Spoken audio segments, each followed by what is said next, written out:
समर्थ सारामृत 1 ते 21 अध्यायांची फलश्रुती.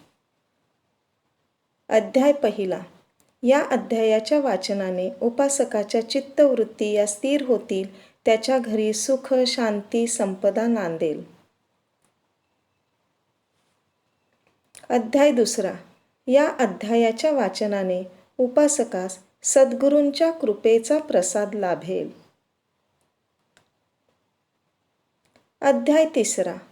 या अध्यायाच्या वाचनाने उपासकास तीर्थयात्रा केल्याचे पुण्य पदरी पडते.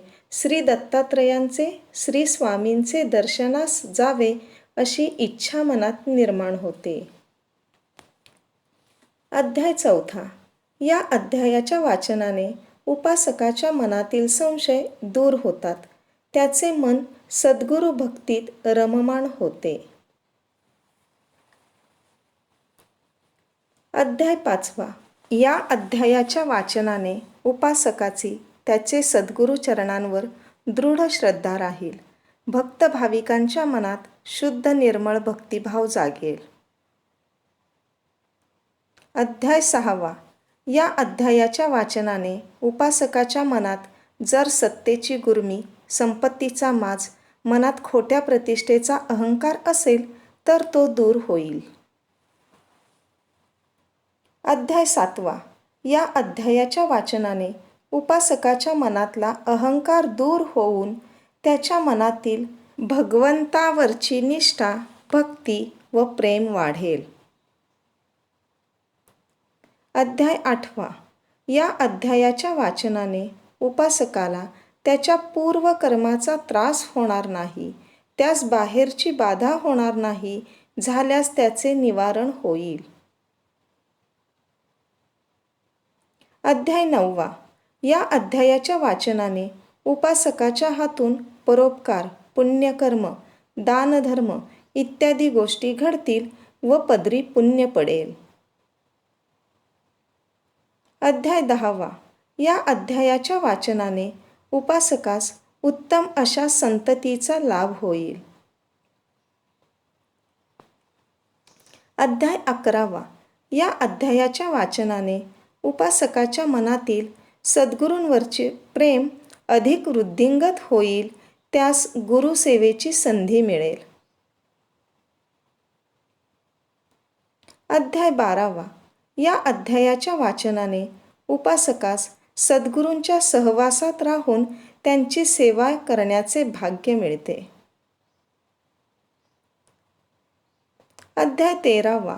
या अध्यायाच्या वाचनाने उपासकाची नाम उपासना ही एकनिष्ठ भावाने वाढत जाते. अध्याय चौदावा. या अध्यायाच्या वाचनाने उपासकाच्या मनात सद्गुरूंच्या सगुण भक्तीची ओढ लागते. अध्याय 15वा.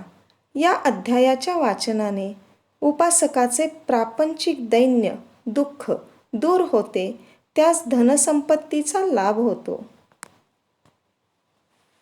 अध्याय 16वा. या अध्यायाच्या वाचनाने उपासकाच्या मनातील सद्गुरूंवरचे प्रेम वाढेल, उपासकास मनस्वास्थ्य प्राप्त होईल. अध्याय 17वा.